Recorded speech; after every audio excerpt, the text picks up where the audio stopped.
जय हिंद। मैं इसके राज पर स्वागत करता हूं आपके अपने चैनल एग्जाम सहयोगी में। तो दोस्त, कैसे आप सब? आशा करते हैं आप बहुत मस्त होंगे और अपनी एग्ज़ाम की प्रिपरेशन में व्यस्त होंगे। तो यहाँ पर देख सकते हैं काफ़ी बच्चों का कमेंट था कि हमारा सर अप्लाइड फिजिक्स का इंपॉर्टेंट क्वेश्चन भेज दीजिए, जो कि उसमें बहुत दिक्कत हो रहा है अप्लाइड फिजिक्स में। ठीक है, तो देखिए मैं इंपॉर्टेंट क्वेश्चन लाया हूँ। ठीक है, जो मैं बताऊँगा बस उतना आपको ध्यान देना है, जितना बता रहा हूँ उतना आपको बस ध्यान देना है और उसके अकॉर्डिंग आपको तैयारी करनी है। अगर मान लीजिए कि आप अभी लगेंगे इधर उधर भटकने में, बुक्स पढ़ने में, तो कुछ नहीं हो पाएगा, क्योंकि आपके पास जो टाइम है ना बहुत कम बचा है। तो इसलिए आप अपने अनुसार तैयारी मत कीजिए, जो इससे बता रहा हूँ उससे उसी के अनुसार आप तैयारी कीजिए। ठीक है, तो इस वीडियो में ऑल इंपॉर्टेंट क्वेश्चन की बात करेंगे, जो कि चैप्टर वाइज होंगे। वो भी आपको हैंड रिटेन नोट्स भी देने वाला हूँ। केवल आपको क्वेश्चन नहीं बताऊंगा कि बता करके क्वेश्चन छोड़ दिया है और आप भटकते रहे। आपको हैंड रिटेन नोट्स, जो कि हाथों से लिखा गया, मैं खुद उसको लिखा हूँ, वो आपको देने वाला हूँ। आपको इंपॉर्टेंट क्वेश्चन बताऊंगा ही, लेकिन साथ में आपको हैंड रिटेन नोट्स भी देने वाला हूँ, वो भी बिल्कुल फ्री में। ठीक है, ये ना सोचिए कि कोई चार्ज लगेगा या फिर डरिएगा कि सर पैसा लेंगे, ये सब कुछ नहीं है। आपको यहाँ पर जो मिलेगा, आपको फ्री मटेरियल मिलेगा, जो भी मिलता है फ्री मिलता है। तो इसलिए आप अपने चैनल को सब्सक्राइब कर लीजिएगा, चैनल से जुड़ जाइए अभी से। ठीक है, ताकि आगे कोई भी इंफॉर्मेशन है तो आपको तुरंत भेज दिया जाए, कोई भी इंपॉर्टेंट क्वेश्चन हो। और देखिए इतना पढ़ लेते हैं तो आपका बैग का टेंशन खत्म हो जाने वाला है। तो आइए हम वीडियो की शुरुआत करते हैं। यहाँ पे आ गए आपके नोट्स पे। ठीक है, देखिए यहाँ पे, तो देखिए ऐसे जो हम नोट्स को दिखा दे रहा हूँ, देखिए ये बहुत ही शानदार तरीके से नोट्स लिखा गया है। देखिए हिंदी और इंग्लिश थोड़ा सा, हिंदी थोड़ा ज़्यादा है। ठीक है, तो इसको देख लीजिएगा। जो हिंदी वाले मीडियम स्टूडेंट होंगे वो काफ़ी उनके लिए अच्छा है, वो बहुत ही बेस्ट तरीके से इसको समझ में आएगा। देखिए मैं पहले दिखा देता हूँ, ये नोट्स है। तो आइए हम बात करते हैं पहले चैप्टर वाइज इंपॉर्टेंट क्वेश्चन के बारे में। यहाँ पे दिखा देता हूँ आपको। चैप्टर 1 में देखिए, अगर यहाँ पे देखा जाए तो web motion and its application. देखिए आपका सिलेबस चेंज हुआ है, लेकिन सिलेबस चेंज मतलब ये नहीं कि पूरा चेंज ही हो गया है, थोड़ा सा टॉपिक्स बस हटाया है। तो थोड़ा सा अपने अकॉर्डिंग इसमें एडजस्ट कर लीजिएगा। ठीक है, तो देखिए यहाँ पे देखिए web motion and its application. यहाँ पे web motion and it application में है आपका। तो यहाँ पे देख सकते हैं कि इसका वेब फॉर्म, वेब मोशन है यहाँ पे, और इसका डिफिनेशन है कि तरंग का लहर होता है ये एक तरह से। तो यहाँ पे देख सकते हैं, इसका डिफिनेशन देख सकते हैं। देखिए यहाँ पे तरंग गति और अनुप्रयोग उसका। और वहाँ पे देखिए सबसे बड़ी बात, यहाँ पे आप इसको तैयार कर लीजिए कि मैकेनिकल वेव क्या होते हैं, यांत्रिक तरंगे क्या होती है। तो वे तरंगे जिनके आगे पीछे बढ़ने के लिए माध्यम की आवश्यकता होती है। अगर माध्यम की आवश्यकता है तो यांत्रिक तरंगे होंगी। ठीक है, और यहाँ पे दो प्रकार की होती है। देयर आर टू टाइप्स यहाँ पे, अनुप्रस्थ तरंग और देखिए नीचे यहाँ पे देख सकते हैं कि औंदर्य तरंगे। ठीक है, यहाँ पे इसको देख सकते हैं। तो यहाँ पे देख सकते हैं आप, ये पहला जो था आपका ट्रांसवर्स वेव्स। तो ये यहाँ पे देख सकते हैं, इनका डिफिनेशन दिया हुआ है। डिफिनेशन के साथ साथ यहाँ पे लॉन्गिट्यूडिनल वेव्स ये आपको दिया गया है। तो ये दोनों तैयार कर लेना, ये हमेशा पूछता रहता है। और इसका देखिए तैयार करने के साथ ये जो डायग्राम बनाया गया यहाँ पे विरल और संपीड़न, तो इसको आपको खींच देना है। ठीक है, किसी तरह से याद करके खींच देना है। ये आप कोशिश करिए कि जो डायग्राम वगैरह है आपको अच्छे तरीके से खींचना है। ठीक है, और ये टीपीडी करने के लिए थोड़ा बहुत आ जाता है कि फ्रिक्वेंसी क्या होती है, टाइम पीरियड क्या होता है, और वहाँ से वेव लेंथ क्या होती है, तरंगदैर्घ्य क्या होती है। तो ये डिफिनेशन छोटा छोटा है। वेव वेलोसिटी क्या होती है, इसका यूनिट क्या होता है। तो थोड़ा थोड़ा इसको भी आप देख लीजिएगा। ठीक है, और उसके बाद से यहाँ पर देखिए सरल आवर्त गति, सिंपल हार्मोनिक मोशन जो होते हैं, जिसको कहते हैं। यदि कोई पिंड किसी स्थिर पिंड के इधर उधर या ऊपर नीचे पथ, अपने पथ को एक निश्चित समय में बार बार दोहराता है, तो इस प्रकार की गति को सरल आवर्त गति कहते हैं। अब मान लो कोई पिंड है यहाँ पे, अब इधर उधर इधर उधर गति कर रहा है, चाहे ऊपर नीचे गति कर रहा है। ठीक है, तो अगर गति को बार बार मतलब दोहरा रहा है, इधर उधर जा रहा है बार बार, तो उसी को तो कहते हैं कि सिंपल हार्मोनिक मोशन वही होता है। तो इसको आपको देख लेना है। इसका ये क्वेश्चन है। अब बताने लगूंगा तो बहुत लंबा वीडियो हो जाएगा, तो एक वीडियो लाऊंगा कहेंगे तो उसमें आपको डिटेल से पूरा एकदम बढ़िया से समझा दूंगा आपको कि कैसे कैसे है, कैसे कैसे आप क्वेश्चन बनाए, सब कुछ समझा दूंगा। क्योंकि अब बताऊंगा तो वीडियो बहुत लंबा हो जाएगा, क्योंकि सब चैप्टर बताना है आपको। तो देखिए आपको इसको तैयार कर लेना अच्छी तरह से।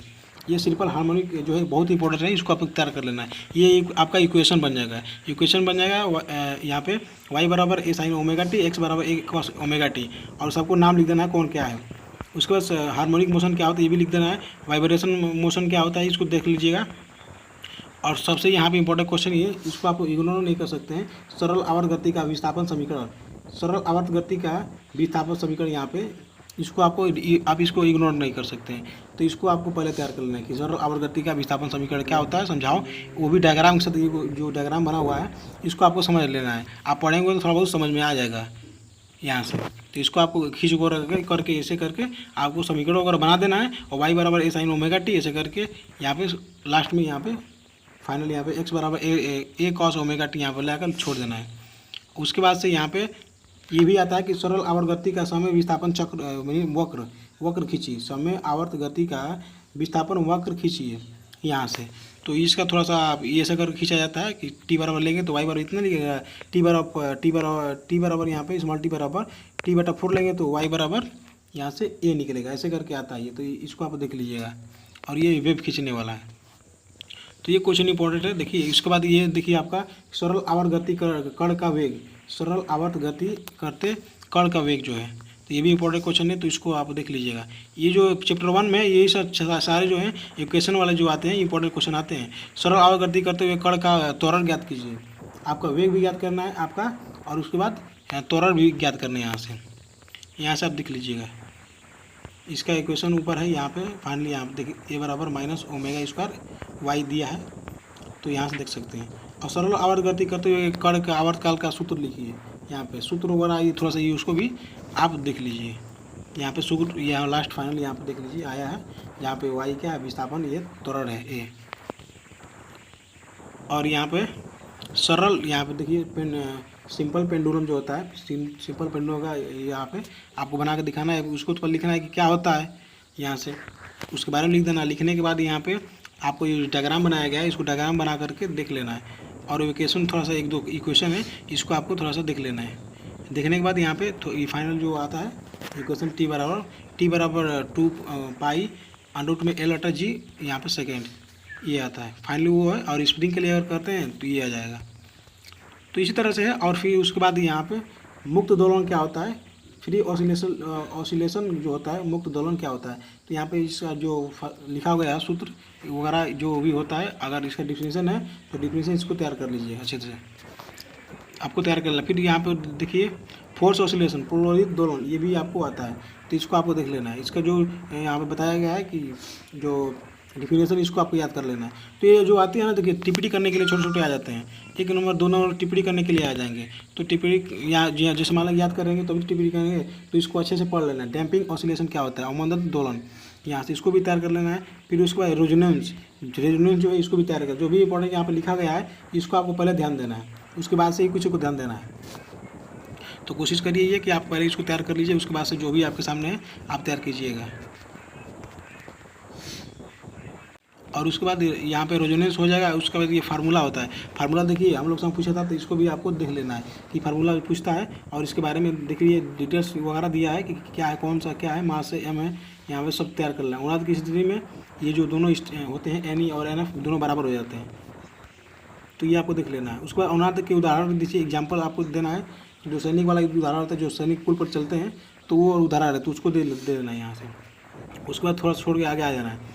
उसके बाद यहाँ पे पिच, यहाँ पे तरत्व, पिच तरत्व क्या होता है, ये ध्वनि का वह गुण है जिससे ध्वनि के मोटे या बारीक होने का आभास होता है।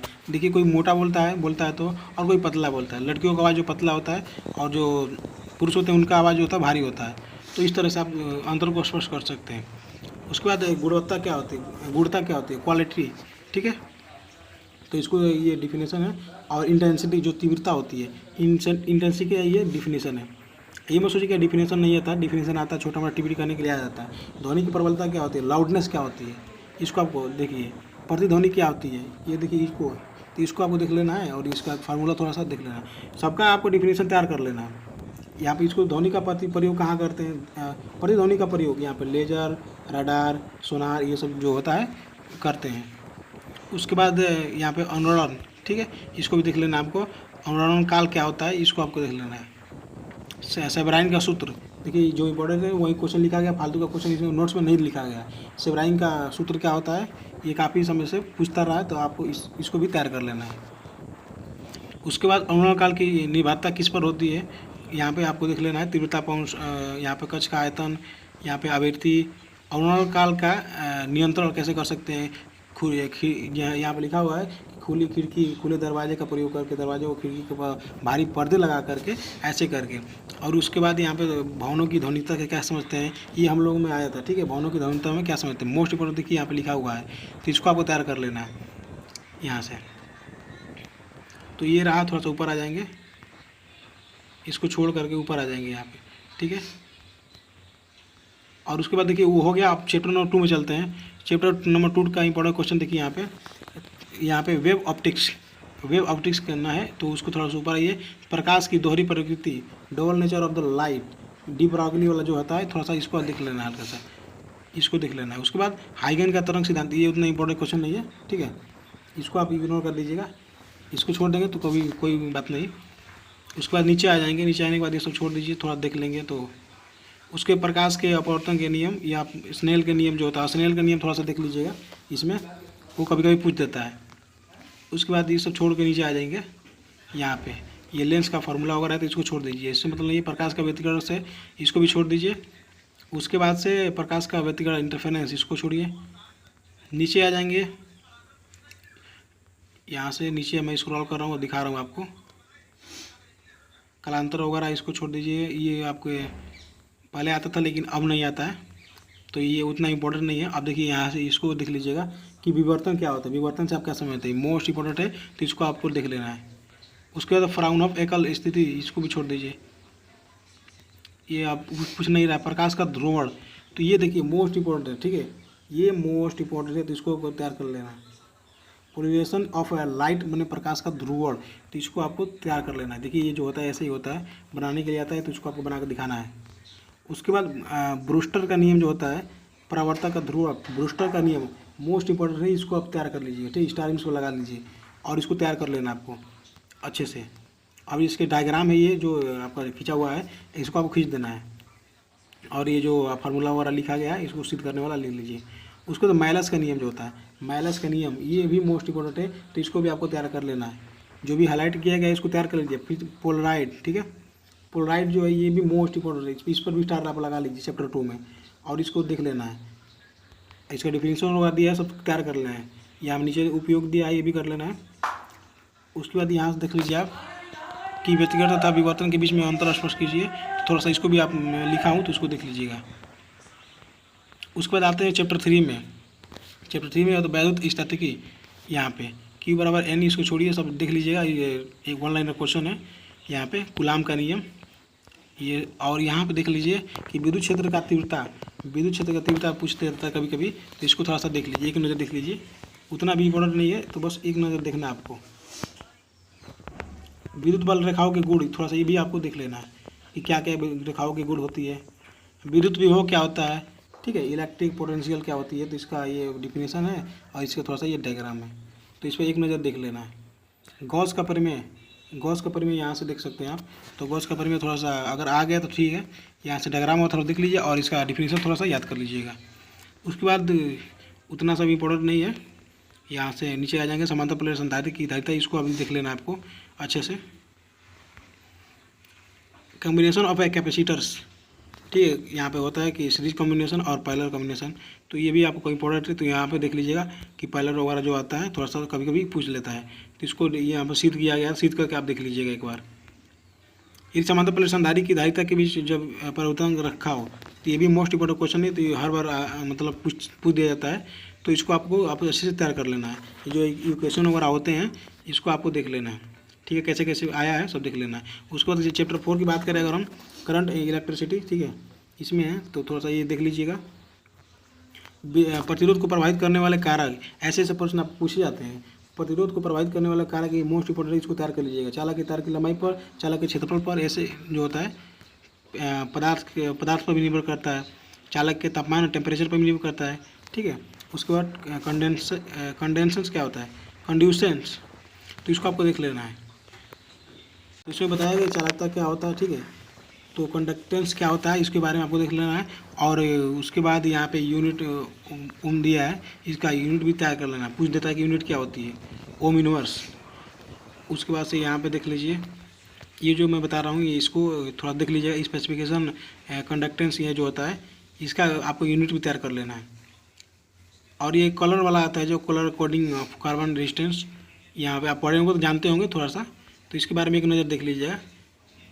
और सुपर कंडक्टिविटी अति चालकता क्या होती है, ये जो आता है। उसके बाद आता है किरचॉफ का नियम। किरचॉफ का नियम आप पढ़े होंगे, ठीक है, आपने कॉलेज में पढ़ा होगा, तो किरचॉफ के नियम को एक बार देख लीजिएगा, अगर नहीं पढ़े हो तो थोड़ा सा देख लीजिएगा। उसका बाद Wheatstone bridge, Wheatstone bridge most important question, इस पर स्टार लगा लीजिए आपका। तो इसको अच्छे से तैयार करना है, इसको जो व्हीटस्टोन ब्रिज है इसको अच्छे से तैयार कर लीजिए आप। इक्वेशन वगैरह सब कुछ आपको सिद्ध करके दिखाना पड़ेगा वहाँ पे। उसके बाद ब्रिज, मीटर ब्रिज, ये भी आप स्टार इस पर लगा लीजिए। मोस्ट इंपॉर्टेंट ये भी है कि मीटर ब्रिज क्या होता है, तो ये बहुत ही हाईलाइटेड प्रश्न है। तो इसको अच्छे से डायग्राम और बना करके विधिवत तरीके से आपको लिखना है, ताकि लगे कि आपने लिखा है। प्रतिरोध को ज्ञात करना है, इसको प्रतिरोध भी ज्ञात करने के लिए पूछ देता है। तो यहाँ से देखिए ऐसे प्रतिरोध ज्ञात किया जाता है, तो इसको देख लेना। इसका नोट्स मैं आपको टेलीग्राम पर प्रोवाइड कर रहा हूँ, टेलीग्राम पर इसका नोट्स मैं भेज रहा हूँ, तो वहाँ से जाके आप उसको ले लीजिएगा, ठीक है। तो इसलिए आप टेलीग्राम ज्वाइन कर लीजिए। अगर चैनल पर नए, चैनल को सब्सक्राइब कर लीजिएगा, ताकि ऐसा इंपॉर्टेंट क्वेश्चन आपको हर बार मिलता रहे। तो अच्छे तरीके से देखिए यहाँ पर टर्मिनल पोटेंशियल डिफरेंस क्या होता है। और यहाँ पर देखिए विभव मापी, विभव मापी क्या होता है, पोटेंशियोमीटर क्या होता है, तो इसको भी आप मोस्ट इंपॉर्टेंट मान लीजिए, इस पर भी स्टार लगा लीजिए। ऐसे ही प्रश्न आपके एग्जाम में पूछे जाते हैं, फालतू नहीं है, ठीक है। देख लीजिए, इसको अच्छे से तैयार कर लेना है, इसको एक बार देख लीजिएगा, आपका तैयार हो जाएगा। और ये भी आपका विद्युत धारा का उसमें प्रभाव, heating effect of electric current, joule के नियमानुसार आपको ये भी थोड़ा सा देख लेना है। और ये फार्मूला है, ये वाला फार्मूला होगा, थोड़ा सा एक नज़र देख लेना बस। इसको तो याद ही कर लेना आपको। यहाँ पे शक्ति के अन्य बड़े मात्रक जो होते हैं, थोड़ा सा अभी याद करेंगे तो आगे भी काम करेगा आपका। उसके बाद से थोड़ा सा नीचे आ जाएंगे, यहाँ पे एप्लीकेशन ऑफ डीसी, इसको थोड़ा सा छोड़ दीजिए और नीचे आइए चैप्टर 5 में। चैप्टर है मैग्नेटो स्टैटिक एंड इलेक्ट्रोमैग्नेटिज्म, ये जो स्थिर विद्युत एवं विद्युत चुंबकत्व। तो इसमें आपका जो है मैग्नेट क्या होता है, इसको आपको तैयार कर लेना है, ठीक है। और आर्टिफिशियल वगैरह चुंबक के गुण, देखिए ये जो मोस्ट इंपॉर्टेंट है कि चुंबक के गुण क्या होते हैं, तो इसको आपको तैयार कर लेना है। आप घबराइए मत कि इधर से क्वेश्चन आते हैं, कुछ नहीं आते हैं, ऐसे ही आपको आते हैं। लेंज के नियम के अनुसार यहाँ पे थोड़ा देख लीजिएगा, इसको यहाँ से यहाँ इक्वेशन वगैरह बना दिया जाता है। और यहाँ पे देख लीजिए हॉल इफेक्ट, हॉल इफेक्ट क्या होता है, आपको इसको अच्छे से तैयार कर लेना है। यहाँ पे एप्लीकेशन ऑफ हॉल इफेक्ट, ये भी आपको तैयार कर लेना है। उसके बाद से बायोसवर्ट्स का नियम क्या होता है, ये थोड़ा सा देख लीजिएगा, इसका इक्वेशन वगैरह है यहाँ पे। दो समांतर धारावाही चालक के मध्य बल, इसको आप देख लीजिएगा। उसके बाद से एम्पियर का नियम क्या होता है, मोस्ट इंपॉर्टेंट क्वेश्चन, एम्पियर का नियम क्या होता है, इसको आप तैयार कर लेना है। उसके बाद फैराडे का नियम, विद्युत चुम्बकीय प्रेरणा का नियम जो बताइए, फैराडे का नियम, फैराडे का प्रथम नियम मोस्ट इंपॉर्टेंट क्वेश्चन है, इसको आपको इग्नोर नहीं कर सकते हैं।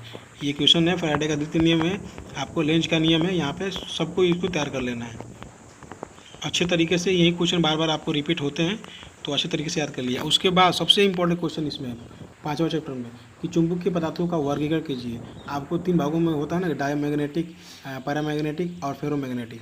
तो इसको अच्छे से तैयार कर लेना है, बिल्कुल अच्छे तरीके से, प्रॉपर तरीके से। कुछ तैयार हो ना चाहे ना हो, लेकिन इस चैप्टर में इसको आपको तैयार कर लेना है, जो कि हर बार पूछा जाता है। तो इसको देखिए, ये सब बताया हूँ इसमें आपको नोट्स के माध्यम से, तो इसको आपको तैयार कर लेना अच्छे तरीके से, सब कुछ इसमें दिया हुआ है यहाँ से। और अगला 2 चैप्टर बचता है, तो वो सेमीकंडक्टर वाला है। तो आप एफ ट्रिपल ई जो है आपका subject, F triple E subject जो होगा, उसमें शायद आप पढ़ रहे होंगे, ठीक है। तो वहाँ से उसमें ज़्यादा क्वेश्चन नहीं है, सेमीकंडक्टर वगैरह कुछ पूछता है कि डोपिंग वगैरह क्या होता है, सेमीकंडक्टर क्या होता है, एन टाइप पी टाइप, वैसे ही पूछता है। तो ज़्यादा नॉर्मली होता है, ठीक है। तो उसको आप अच्छे से तैयार कर लीजिएगा, तो वहाँ से आप देख सकते हैं। अब चूँकि वीडियो बहुत लंबा हो रहा है, ठीक है, तो उसको भी कहेंगे तो मैं उसको प्रोवाइड कर दूंगा। तो इसका PDF अगर चाहिए तो आप टेलीग्राम ज्वाइन कर लीजिए, वहाँ पे आपको भेज दूंगा, और वहाँ जाके आप अच्छे से तैयारी कर सकते हैं, ठीक है। ये हैंड रिटन नोट्स है, तो इसको आपको ध्यान में देना है, इसको अच्छे से तैयार कर लेना है। जो बताया हूँ इंपॉर्टेंट क्वेश्चन इसमें हैंड रिटन नोट्स में, तो इसमें आप तैयार कर लेंगे तो ऐसा ही क्वेश्चन आपको देखने को मिलेगा एग्जाम में। ज़्यादा हाई लेवल का आपका क्वेश्चन नहीं पूछा जाता है, डीपली ऐसे क्वेश्चन आता है। तो आज के लिए इतना ही, मिलता है नेक्स्ट वीडियो, तब तक के लिए जय हिंद, वंदे मातरम।